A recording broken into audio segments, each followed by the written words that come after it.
caught me in the middle of writing a letter to my grandsons. They just now moved to Tennessee, and I'm telling them about Tennessee history and their grandparents that lived in Tennessee before women had the right to vote. My mother and all 6 of her sisters were born before 1920. So, history in Tennessee is really important to me. So let's start this book about history in Tennessee.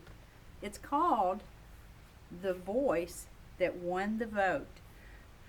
The book we're reading is The Voice That Won the Vote and How One Woman's Words Made History by Elisa and illustrated by Vivian Mildenberger.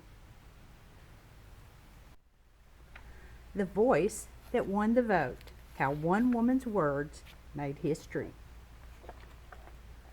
A vote is a voice. This is what I believe in.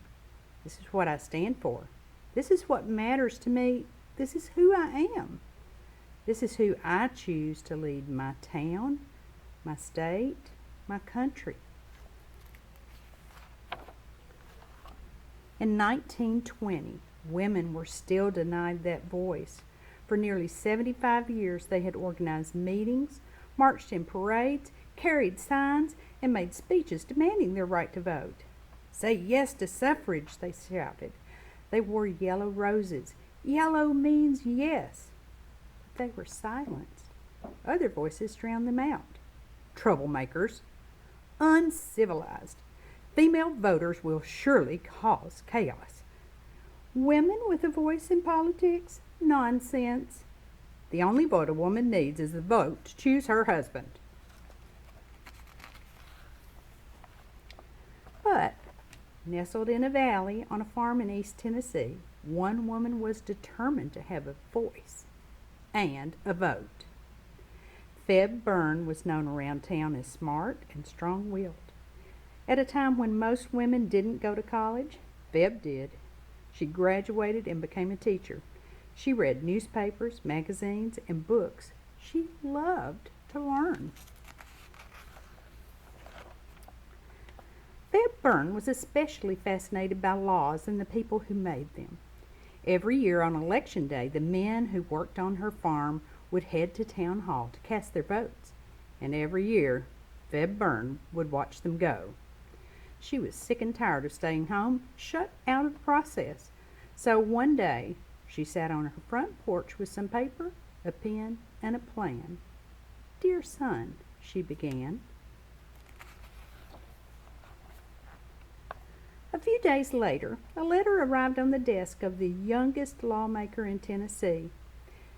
His name was Henry Byrne, and on that hot August day, he watched the state capitol fill up with reporters, photographers, and people from all over the country who had come to witness history. America was on the verge of change. 35 states wanted women to vote, but the country needed 36 to make it law. It all came down to Tennessee, the last state left to vote. If lawmakers in Tennessee said yes, women across the nation would finally be allowed to cast their ballots. If Tennessee lawmakers said no, well, things would stay exactly the same. It was a tie. They would have to vote again. Henry Byrne was ready to stand firm for what he believed in. He had voted against women's suffrage in the first round. He knew that most of the people who had elected him hated the idea of women voting. Many of those people were in the audience. They knew they could count on Henry Byrne. After all, the proof was right there on his jacket, a red rose, the symbol of keeping women in the home and out of the voting booth. The state capitol was filled with more red roses than yellow that day, and everyone knew what that meant. Someone would break the tie with a no. It was time to vote again. Someone did indeed break the tie. Henry Byrne. "Yes," he said. "What?" The officials in charge asked the young lawmaker to repeat himself. Obviously, he'd made a mistake. Clearly, he had gotten confused. But there was no mistake. He was not confused. Harry Byrne wanted women to vote. No one could believe it. Many of the women who had organized meetings, marched in parade, carried signs, and made speeches were in the audience wearing their yellow roses. They gasped and cried and hugged each other. But why did Harry Byrne change his vote? I know that a mother's advice is always safest for a boy to follow, he explained. And then from his jacket pocket, behind that red rose, Harry Byrne pulled out a note from his mother, the one Feb Byrne had written on her front porch. Hurrah, and vote for suffrage, and don't keep them in doubt. Don't forget to be a good boy. With lots of love, Mama. The people who had elected Harry Byrne were shocked and furious. A grown man listening to his mother, "We'll show him," they thought. "We will not vote for Harry Byrne in the next election." "Byrne ruined in politics," declared the headlines. Harry Byrne understood. He knew that by giving women the right to vote, he was giving up his seat in the Tennessee House of Representatives. The people in his district just weren't ready for a leader who wanted women to vote. He told newspaper reporters, "I'm happy simply because I followed my conscience. It kept telling me women are people, and voting, he knew, should be the right of all people." He thought again of his mother. "So I made the choice," he said, explaining that standing up for what he believed in was more important than winning the next election.